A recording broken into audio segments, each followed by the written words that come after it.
Welcome, viewers, to Midnight Coffee with Faisal, the bite-sized edition. Yeah, for those viewers who are and listeners who are viewing us live, please shout out in the box as to where you are viewing this live stream from.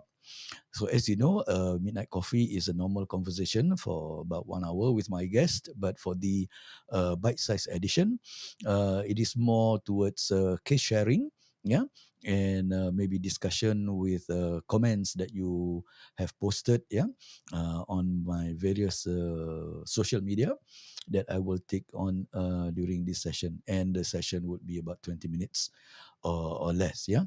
All right. So what we're going to do is that if we are just to let's get down straight to the business. If you remember the last episode, we talked about the uh, the stakeholder dynamics and the peculiarities of each individual stakeholders. Yeah, where you talk about having stakeholders in your projects that is supportive, that is marginal, and also is those that are resisting. Most of you who are seasoned project managers, yeah, those who are you who are seasoned project managers would agree with me that there are these three categories and throughout. And for my past 36 years or more in running project environment or living in the project world, it existed way back in the 80s and goes into the 90s. And now we are in 2022, and we still have similar cases, yeah, similar cases. And please shout out in the box if you have any comments or anything that you would like to surface, so that we are able to take it through this bite-sized edition, or yeah, we can take it again in the following week, yeah, on some of your queries if you have any. So we talk about the people, yeah, in the project environment, where we talk about the three categories, and within the three categories, there are subcategories, and the subcategories would be people who are intelligent, people who are indifferent, and people who are ignorant. Yeah, and as I said in my last episode, for especially for the young project managers, please don't get demotivated.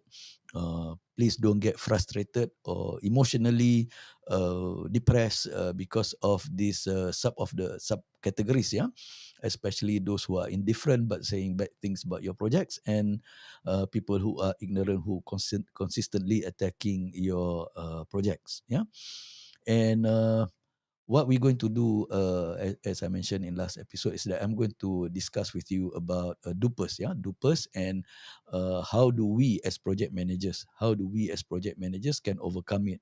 So, at the end of the day, DOPERs is something that we talk about individual, yeah, who are deceived by their own perception, meaning to say that they are deceived by their own, they are suffering from what we call deceived by own perception syndrome, which I wrote in my book in 2006. Yeah, the book details is in the description in the description below. You can Google it on Amazon, and it's available in hard copy and also in soft copy.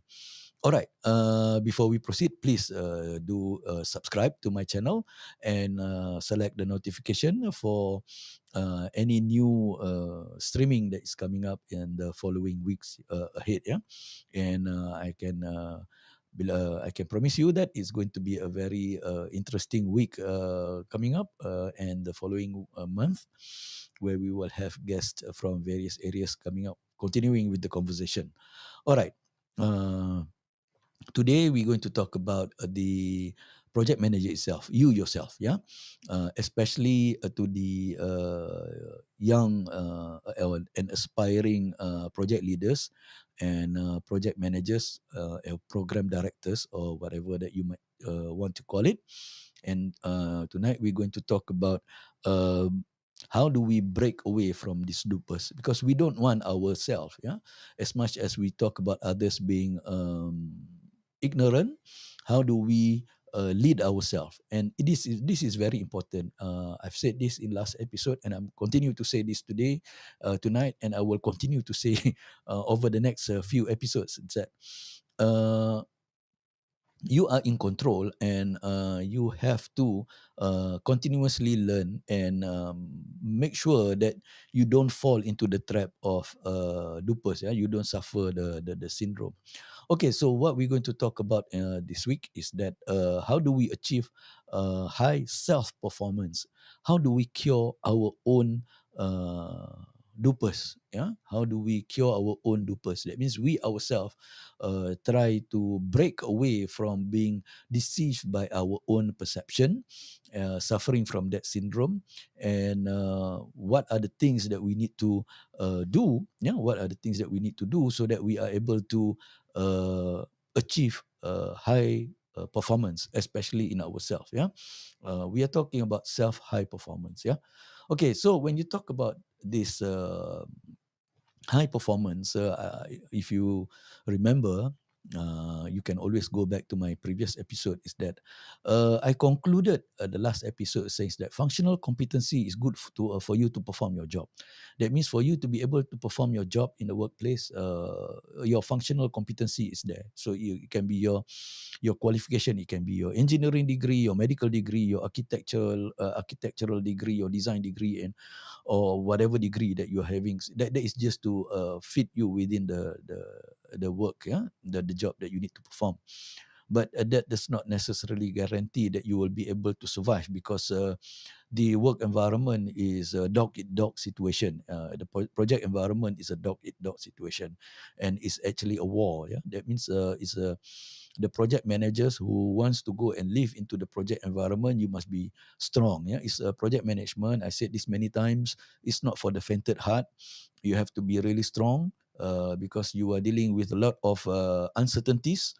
You are dealing with a lot of complexities, and you are dealing with a lot of ambiguities. Yeah, so it can be a very challenging, but it's a very rewarding career. Yeah, for some, and it's actually a very good learning platform. Yeah, for learning, a good learning platform for you to learn the survival skills or the survival competencies um, for yourself. Yeah, so tonight we're going to talk about how do you achieve high self performance. Yeah, we're not going to talk about what others are thinking about you and all those things, because people I know that is that people would like to say whatever they like to say, but at the end of the day is you have to master your own destiny. You have to take control. Yeah, so when you talk about building your own high performance, is that you have to, number one, we're going to talk about how you need to kill ignorant. Yeah, you have to kill ignorant within yourself first. You need to build your own confidence. Yeah, you need to build your own confidence, and leading to knowledge acquisition. You need to learn. You have to continuously learn, and then once you have acquired the knowledge, then we are talking about achieving high performance. So we're going to talk about four things today. Number one, killing the ignorant. Build your own confidence, acquiring knowledge, and how do we go about building high performance? Okay, this is a diagram for those who are viewing this on my live stream. Please let me excuse myself first. Okay, this is a diagram, an infographic as to how you want to go about developing your high self confidence. Yeah, you are in a state of, if you look at the one of the things is that you see that at ground zero. Yeah, at ground zero, you don't know what you don't know. So this is where you are in a state of ignorant. Yeah, and this is where I've mentioned many times is that I see a lot of people who are arrogant. There is a thin line between arrogance and confidence. Yeah, always remember that there is a thin line between arrogance and confidence. Confidence is that you know what you are talking about.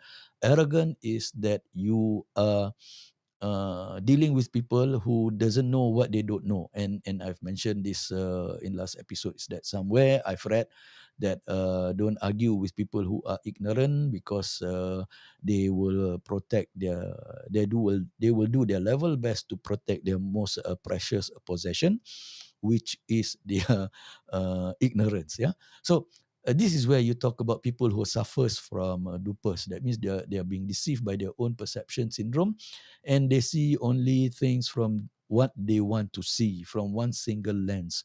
So when you need to break the curing your dupers, yeah, your duper syndrome, the first thing that you need as a leader, you yourself, yeah, we are talking about self here, yeah, you as a project leader, you as a project manager, number one, you have to start building confidence. You have to move from arrogance into confidence. Yeah. uh, the first thing that you need to accept is that we don't know everything about everything. Yeah, I've said this in my decision making masterclass. We don't know everything about everything. If we know everything about everything, then you must be a different being. You know, you must be a supreme being. So always accept the fact that we don't know everything. What we don't know, we don't know everything, and we have to establish what is it that we don't know. The minute you establish that, the minute you accepted the fact that you don't know everything, and you need to learn, and then you have to clarify your intent. What is it that you are doing? Why you are doing it? Because this is important. Because some people, they want to. I've met many project managers who ask me is that, Dr. Faisal, should I go for my PMP or project management professional certification, or should I go for my Prince 2 certification and all those things? And I said, it is all up to you. At the end of the day, you have to know why you are acquiring this. Why, for what reason, for what purpose do you want to acquire this knowledge? If you want to build your own confidence, you want to have knowledge and all those things, then maybe, yeah, as I said, technical expertise is there already. You know, you have the basic competency to perform the job. But what you are missing is that, maybe, yeah, I'm saying here, maybe, is that the competency to survive. I've seen many good technical people with a high level of functional competency. They just collapse. Yeah, they just collapse because of the lack of knowledge in survival. One, when we talk about survival, is a question about organizational behavior, human capital, team dynamics, stakeholder dynamics, and business acumen, financial analysis, management accounting, cost accounting, and all those things. So, functional people, yeah, they lack because of the training that they goes through, especially the technical line. So you have to be clear as to what you want to achieve. If you want to live a life of project manager all the time, and you just want to deal with projects, and you don't want to manage projects and all those things, then maybe the certification is sufficient. But within the certification program, you would see that some of the modules talk about it, but they don't go into the details into how do you manage people, how do you manage the business, how do you go about doing marketing, what sort of stakeholder dynamics, consumer behaviors, client customer relationship, negotiation, and all those things. Yeah, they assume that you are working in a perfect environment, and I know that running project is never in a perfect environment. Okay, now, some of you may disagree, but it's okay for us to disagree to agree. But at the end of the day, if you want to go into management, you need to learn about the business aspect itself.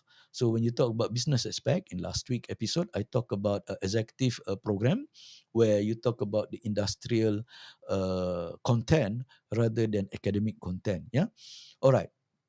So once you're clear with your intent and purpose as to why you want to pursue in your what you want to pursue in life and all those things, only then you start planning how do you want to learn, to acquire the knowledge. Yeah, when you talk about knowledge acquisition, it doesn't mean that you have to go for a formal program, like a master's program or MBA or executive MBA or whatever.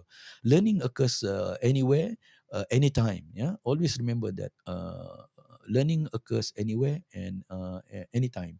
And most of us learn 70% of our learning occurs in the workplace. That means when we are doing the projects, we are living the project world. That is 70% of your learning. 20% of learning is through knowledge sharing with our seniors, our coaches, our mentor, and all those things. And only 10% of learning occurs in a classroom setting. Yeah, that means when you attend a program and all those things, it contributes only 10% to your knowledge acquisition. But that does not necessarily means bad. Yeah, sometimes you need that 10%. Yeah, you need that 10% to acquire the 70%. You need that 10% to be able to engage with your fellow project members, engage with your project mentor, or engage with project coaches. Yeah, so this is where I do a one-on-one session.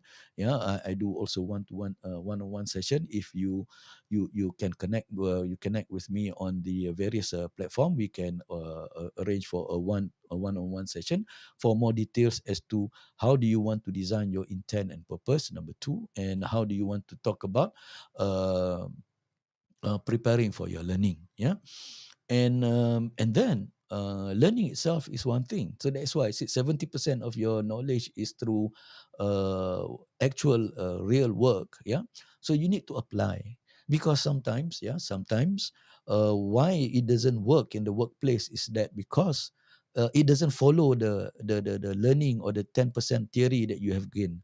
Because let's say, for example, you talk about um, strategic management. When you talk about business level strategy, you talk about corporate level strategy, you talk about the operational level strategy. So the strategies have various level.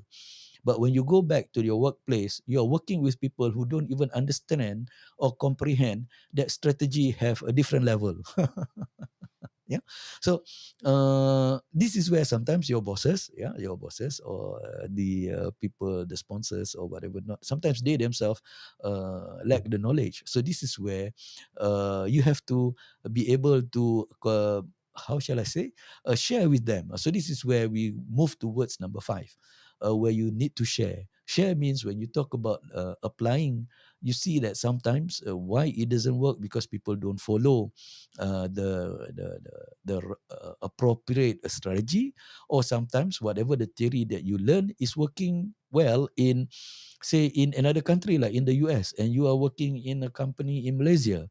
The you have to understand that the recruitment policies, Labor Act, and all those things, yeah, between US and Malaysia is totally different. Yeah. In US, you can hire and fire, but in Malaysia, if you want to hire and fire, when you want to fire, you have a lot of things that you need to do when you need to fire, when you want to fire a person. So this is where you talk about constructive dismissal and all those things. So you have to know all these things. And when you want to apply, is that when you see certain model, why it works in Japan, for example, why it works so well in Japan, because the cultural setting, the organizational setting, the environment that is what you call that, acting on the business organization is different. Yeah, the operating environment of an organization in Japan is different from the companies operating in US or in UK or in Germany or in Malaysia or in Singapore or in Australia. I've learned this through my travel, yeah, working across the board, where I've worked in Singapore, I've worked in Australia, Japan, China, Germany. Okay, I mean, I'm not going to go into the details as to the countries, and then I've worked across all the globe. But what I'm trying to say here is that it works in certain parts, but it doesn't work the well. So you have to know when this work and when this does not work, and you adjust accordingly.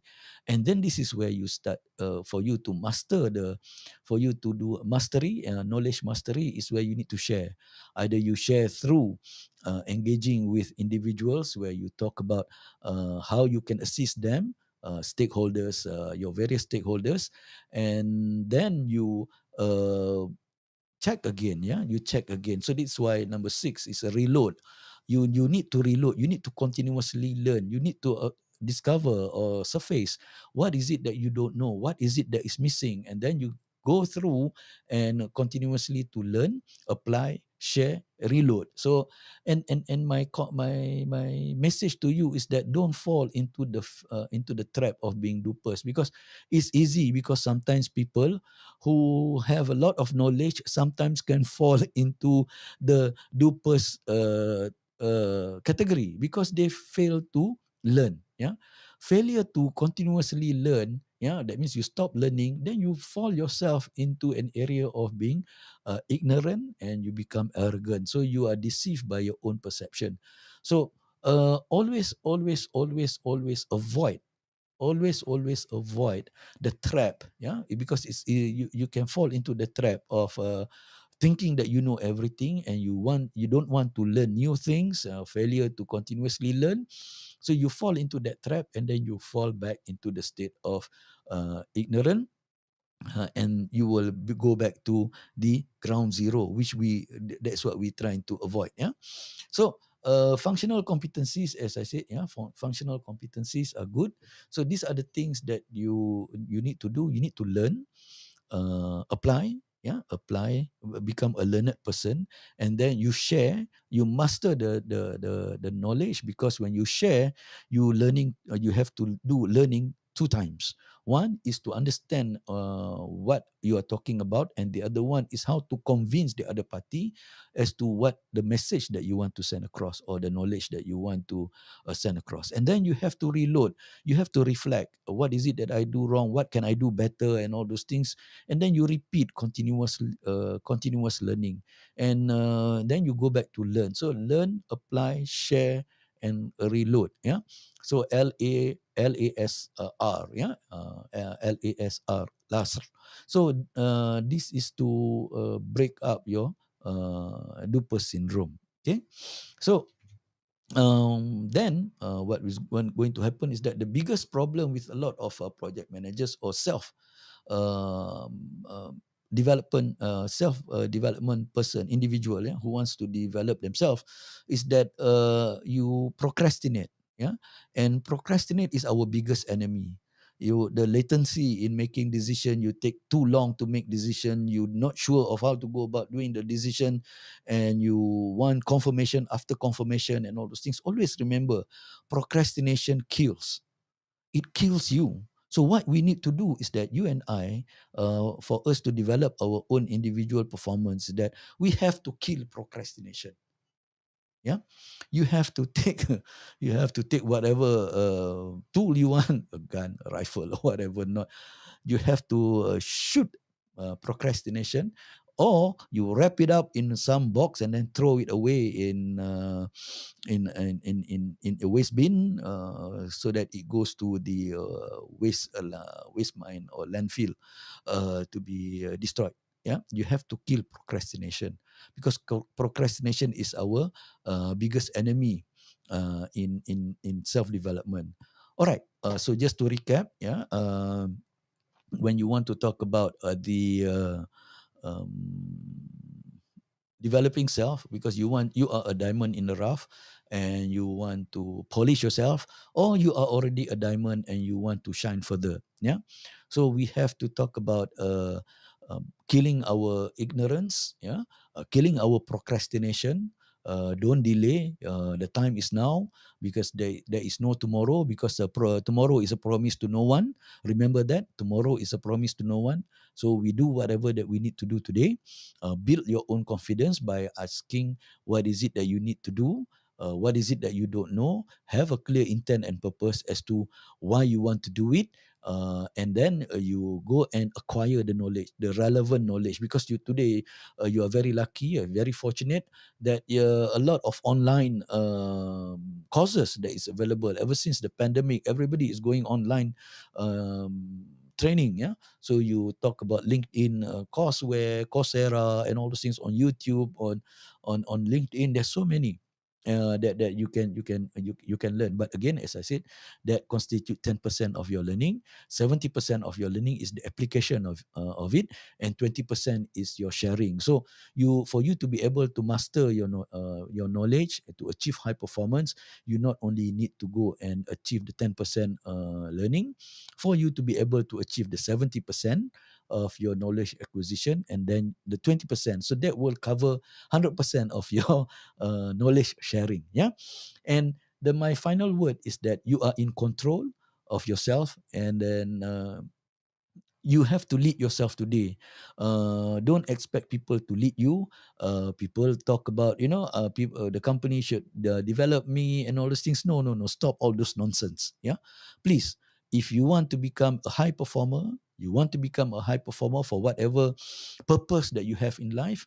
If you want to become a high performer, you have to take control, and you chart out whether you want to work in that particular company or you want to leave. I mean, just to share with you, people come to me and ask me, Dr. Faisal, I'm thinking of leaving this company because A, B, C, D, E, F, G, F, I, whatever the reason they have.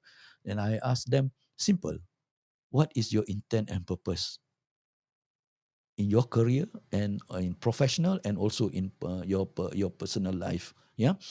And once you are clear on that, then go. If sometimes by leaving the company means by leaving a company means that you are able to develop yourself and become a higher performer, so be it. Yeah, of course, the company, I've said in many exit interviews, and only when the staff wants to leave the company, then people will be asking, why you want to leave, why don't you come back to why don't you come to us earlier, and all those things, why only you have when you want to leave, and then only all these things being said. I mean, all those things, I think a lot of the seasoned HR practitioners and project leaders here or project managers here have gone through that. Yeah? And I don't like to tell all those fairy tales and whatever not. If, for example, if you find that the company that you are in no longer assists you or no longer able to help you in your own personal development, if you need to leave, leave. Yeah. Sometimes people leave not because of the money, because people want to leave because they want to get more experience, the application of knowledge, where you talk about the 70% of knowledge acquisition. Yeah. All right. So what we're going to do is that my final say is that lead yourself today. And what we're going to do is that next week, I will touch about how do you develop your own growth model, how you develop your own growth model using a grow model. It's very interesting. I use that a lot, and you can Google up on the internet. The grow model is quite common. Everybody is using it, but the thing is that a lot of people use it, but they procrastinate. So this is what I'm saying. Our biggest enemy in achieving high performance is not the organization, it's not anybody else, it's us. Yeah, because we procrastinate. So with that, viewers, thank you for viewing. What we'll do is that in next week we will talk about how you can use a grow model to help you to grow. Yeah. And should you want to connect with me, you can put in the comment box through my various platform. I'm available on YouTube, which is the Doc Faisal, and on Facebook, Doc Faisal 2, and on Instagram, Doc Faisal _. And please follow me also on Project Talk on Spotify. Please do subscribe to my channel and comment. Please leave your comment, and we can arrange for a one-to-one session or coaching session. Yeah. So just to recap tonight, our session is to talk about how do we cure this DOPER syndrome.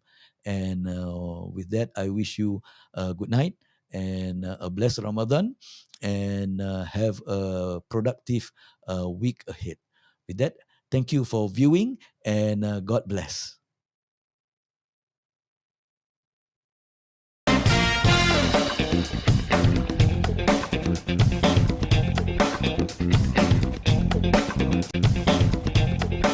Thank you, everyone. That's a wrap.